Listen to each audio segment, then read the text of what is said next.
Sir, एक successful entrepreneur बनने के लिए कौन सी क्वालिटी होनी चाहिए? आपको पता है ना एंटरप्रेन्योर मतलब क्या होता है? उद्यमी। उद्यमी। उद्यमी का मतलब जैसे कि उद्यमी और व्यवसायी दोनों में थोड़ा सा अंतर है। व्यवसायी होता है जो अपना बिजनेस करता है, सामान लाता है, बिक्री करता है, ठीक है, अपना जीवन यापन करता है, ठीक है। वो थोड़ा हो सकता है कि उसका पैसा इनकम ज़्यादा हो, प्रॉफिट ज़्यादा होता होगा व्यवसाय का, लेकिन वही व्यवसायी जब अपना बिजनेस में नया नया इनोवेशन करके कुछ न कुछ उसमें बदलाव करते हुए बिजनेस को जब बढ़ाता है, अलग अलग जगह फिर उसका सेंटर खोलता है, अलग अलग विस्तार करता है, तो समझिए उसको उद्यमी बोलते हैं ना। तो आप उद्यमी के बारे में पूछ रहे हैं कि बेहतर उद्यमी क्या है। देखिए, बेहतर उद्यमी के लिए तो सबसे पहला चीज़ होता है साहस। पहला तो होता है, देखिए, साहस, है ना। और दूसरा है कि देखिए सबसे पहला चीज़ होता है ना कि आप में इंटरेस्ट बहुत महत्वपूर्ण है।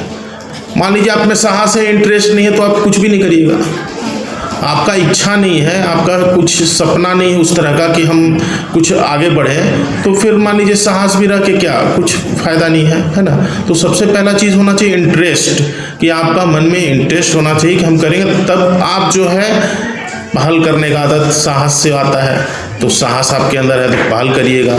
थोड़ा बहुत रिस्क लेने का आपको साहस है तो थोड़ा थोड़ा रिस्क लेते जाइएगा, है ना। तो ये सबसे बड़ा चीज़ है कि आपका पहला जो है आपका इंटरेस्ट, और दूसरा जो है उसके बाद साहस अपने आप आ जाता है, फिर आत्मविश्वास धीरे धीरे सब कुछ आ जाता है, अपने आप आ जाता है ना। तो यही चीज़ है। फिर आपके पास क्रिएटिविटी, जैसे आप जो उद्यमी का बात किए, तो फिर जब ये सब चीज़ करने लगेंगे तो फिर आपको हमेशा कुछ न कुछ इनोवेशन करने का आइडिया दिमाग में लाते रहना होगा कि हम क्या करें, कुछ नया बदलाव करें, कुछ चेंजिंग करने, और उसके लिए खर्च भी आएगा। तो आप हिचकना नहीं है, थोड़ा बहुत खर्च करके सीखने के लिए भी खर्च करना है, जिससे आपको समझ में आएगा कि ये खर्चा किए तो क्या हुआ, हम तो ये प्लानिंग करके खर्चा किए थे, इससे क्या आया हमको, है ना। फिर जब वो लगेगा कि हाँ ये जो हम खर्चा किए इससे कुछ काम बना है, तो फिर उसको आप और खर्चा करके उसको विस्तार करिएगा धीरे धीरे। यही सब।